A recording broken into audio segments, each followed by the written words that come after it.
talking about something that seems to be a little bit of a fad for people.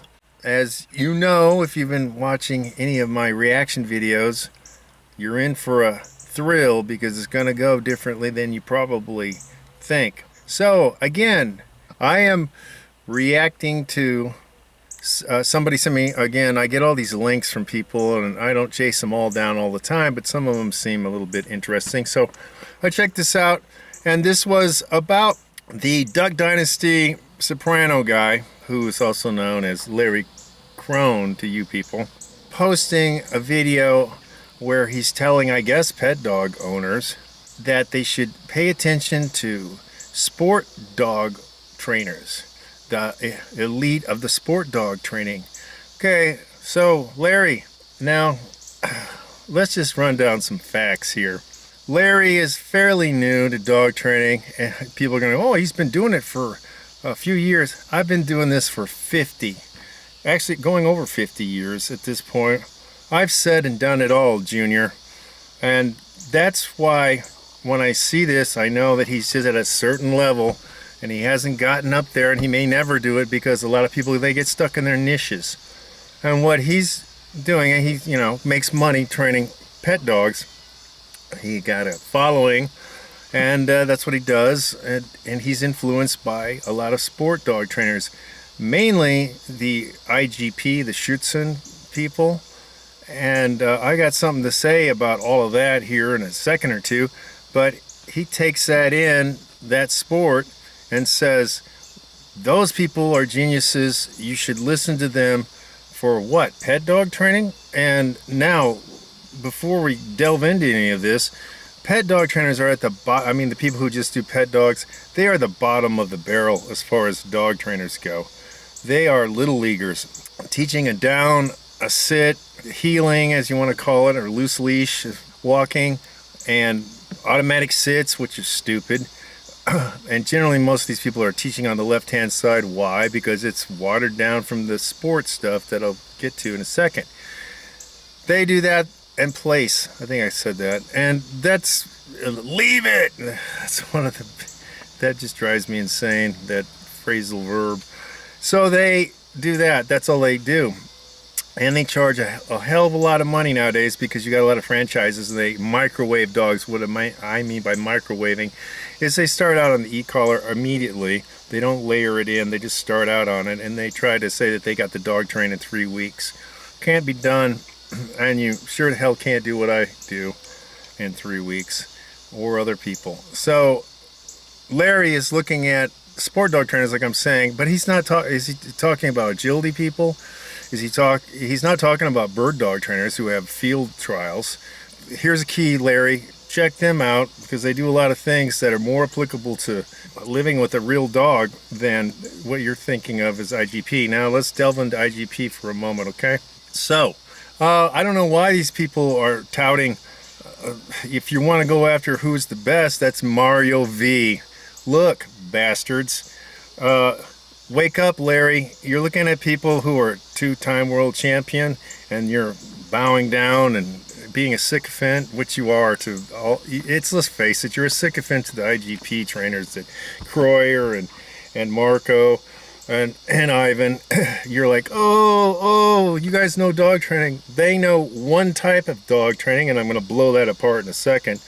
So start getting ready to get mad and not watch the whole damn thing, people, because that's what you do. Mills and the sub-mills especially, you've got no focus. You have no ability to do the research or listen and pay attention. So, okay, why aren't you watching Mario? Mario is 6-time world champion, 16-time Belgian champion. Wait, hold that, Larry. Larry, pay attention now. 2-time world champion Ivan, 2-time champion Marco, 6 times for Mario. So pull your head out of your sphincter. If you're going to look for someone to emulate, go to Mario, because he knows things that those guys don't know, obviously. And you'll never see Ivan talking about Mario because, ego's in the sport, right? So, okay, now in my 50 years, I did AKC obedience way back in the 70s. And that was all there was, really, besides actual dogs. Now, people who have pet dogs, what are they doing? What does it matter what they're doing? Style points don't care. I know your guys are attracted to this, to the stupidity of things that were brought in during the 90s in IGP from horse trainers doing dressage, the stupid stargazing, healing thing, the prancing. All of that stuff is non-functional. It is not functional. It takes a long time. Now, let me explain something to you here. The people who are the best trainers in the damn world, Larry, hey, Larry, I'm talking to you. All right? Pay attention. Best trainers, skill-wise, in the world are movie dog trainers and tactical trainers. You don't know them. No, Joel Silverman is not who I'm talking about, Larry. So, yeah.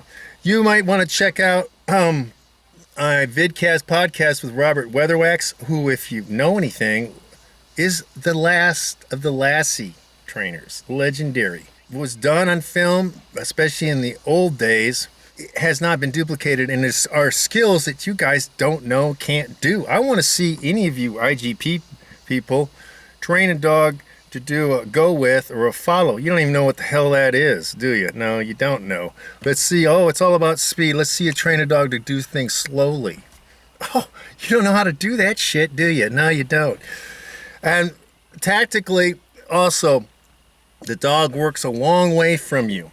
Now, Larry, I don't know why you're looking at sports. Like, what are you doing? That's like saying, hey, to be a real fighter, and this is something I know about because I've done both, this is my biggest thing. If you can do any research on me, I was a professional fighter. I was the #1 world rated as light heavyweight. #1 world contender, Larry, and other people, back, 91, 92. You people, none of the people talking about martial arts were anywhere close to that. I've fought 75 times on 3 continents in a variety of formats. I've done sport fighting, but I'm also a subject matter expert for military and contractors. I know real real death fighting. And if you think that boxing is preparing you for real war fighting, you're sadly mistaken, Larry. Same thing here with trying to take IGP trainers and you want to make it for functional. It's not functional. The stargazing is not functional. It's stupid. It's bad for the dog. The dog cannot concentrate on doing a job. You're going to do that with a bomb dog. You're going to do that with a sentry dog. You're going to do that with a scout dog. Stupidity. You're working always trying to create a picture, a consistent picture for the dog, and the dog learns a pattern. Doesn't happen in movies or in real tactical stuff. You think anti-poaching dogs have a same picture with you at all the time? They're going to be this close to your leg, and they're going to be. And also, I'm going to say something that Robert Weatherwax and I talked about recently, and that is the staring at you, looking at you in the eyes and stuff. That's a crutch. That's a damn crutch. Can you do that for a movie? No. Can you do that with real tactical dogs? No. And we work from behind the dogs. We don't work by the side of the dog. Now you're going to say, oh, they go through the blinds. That's a pattern. That's a pattern. Once the dog knows the pattern, that's all you're doing. And even your buddy Kroyer is going to tell you, yeah, we're trying to get the same picture over and over and over. And the dog actually starts learning how many paces he's going to make, and all of it is a contrived game. It's not reality. And you're also card stacking and cherry picking the dogs. I can go many examples of that. Bernie Brown, when he was alive, always working with golden retrievers, always looking for the golden retriever that would fit his method the best. Now, I don't think he's been equaled, by the way. Winifred Strickland and AKC Obedience with her German Shepherds. Never. No one's ever equaled her, ever, with German Shepherds. No one. Zero. No one. She knew how to train German Shepherds. Bernie Brown knew how to train Golden Retrievers. Let's switch over to agility. Big mouth Susan Garrett. Always looking for the border collie that will work the best for her. Card stacking, cherry picking. That's not what movie dog trainers get to work with. They have to work with whichever dog is called for the script. It's not always Rin Tin Tin, who you don't know about. Should have paid attention to Lee Duncan, but you don't know a damn thing about him. You don't know about Rudd Weatherwax either, do you? You don't know about Pal, the original Lassie. Those two dogs were phenomenal, but they weren't cherry picked originally. It's a long story. I'm not going into that, but what I'm trying to get across to you, Larry, and other people is that you're looking at sport dog trainers for what? For what? If you're doing a sport, yeah. But you guys, you can't, those IGP people, they can't do the Iditarod, they can't do the Yukon Quest, which are the guys who know and women who know dogs the best in the damn world. You're not working with 14 dogs and out in minus 40 Fahrenheit weather for 2 weeks at a time. You're not doing it, Larry, and you won't do it. So you don't know dogs until you do that, and you're risking your life. See, functional situations like that, and you don't know anything about scout dogs because that's before your time. That is before your time, obviously, and the only places they're used anymore are in the jungle. And you're not near the jungle, Larry. So I know you might have had a little breakdown going to England. I'd like to see you live, not visit, live in Southeast Asia or equatorial Africa, for that matter. So what are you doing telling people to look at IGP mainly? You're saying sport obedience, but you're not talking about all types of sports. Are you talking about AKC and UKC, sport obedience? Or are you talking about, CD, CDX, UD? Are you talking about that? Are you talking about the equivalent in rally that they created? Any of that? Are you talking about those trainers? No, generally you're just talking about the Schutzen people. Maybe some of them play with Ring or Mondering. That is nothing compared to KMPV, for example. KMPV is not a sport. I know a lot of people are confused about that, like Learberg guy, Frowley. It's not, it's a certification process. Now, lots of friends, lots of people with those tactical dogs. That's much harder. Those are functional tests. Those dogs can do far more than what the IGP dogs can do. Far more. It's more complex training. It's not a pattern. They have to know skills that have to be adaptable to different environments. And that's the thing with the movies also. If you want to have something that's applicable to pet dogs, then it has to be applicable to different situations. It's not a field. It's not a, we're going to move this way and you're going to do your figure eight around the people. You're not going to have the same blinds with guys at the end, at the very last blind, and the dog stops and barks and blah, blah, blah. That's not a pattern. Life is not a pattern. So why are you telling people to learn from pattern trainers? You should be telling people to learn from the people who are the most adaptable. Now, also, I want to bring this up.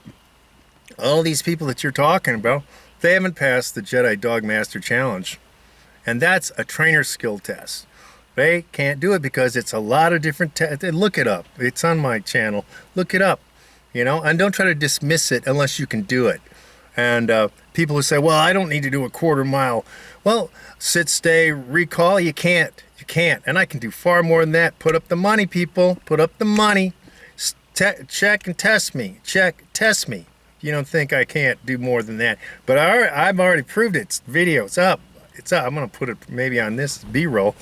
Among other things, none of the trick trainers and even the movie trainers won't try to train a 120-pound monster American bulldog to do switch limping, which limping 3 legs, people. It's not prancing. Some moron thought that I was teaching the dog to prance. I'm not. The dog can switch. You can do left side or right side at 120 pounds. Only one. And then there's the 3-dog challenge too. I bring that up because that's all trainer skill, and that's why I'm held in esteem by people that you don't know. Because you're not in the movie world, not really. In the film world, you're not in that. You're not in the real tactical world. Those people like to keep a low profile. And I'm not talking about the local police dog trainer. I'm not talking about that at all. I'm talking about East European trainers and the gulag trainers that I was around, and the war dog trainers. I know people, military working dogs, it's not what there's a difference, a big difference.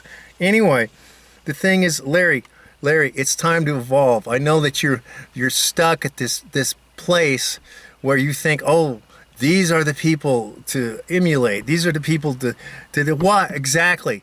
Describe exactly what it is that applies to pet dog trainers, because that's who you're trying to influence, right? You're saying, hey, as a pet dog trainer, you need to listen, because you don't need. I agree that pet dog trainers are bottom of the barrel. They can't train a dog to do a specific job, and I'm seeing sport dog trainers that can't train a dog. Are they training anti-poaching dogs? Are they are they training bomb dogs?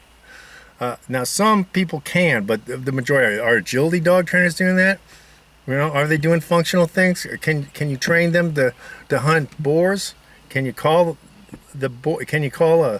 a chase dog or a catch dog off of a boar from a quarter mile? Do you have that ability? Do you know what that? I mean, have you dealt with things where you can get killed? Have you worked with dogs where you might die? Long distance sled running for one, anti-poaching.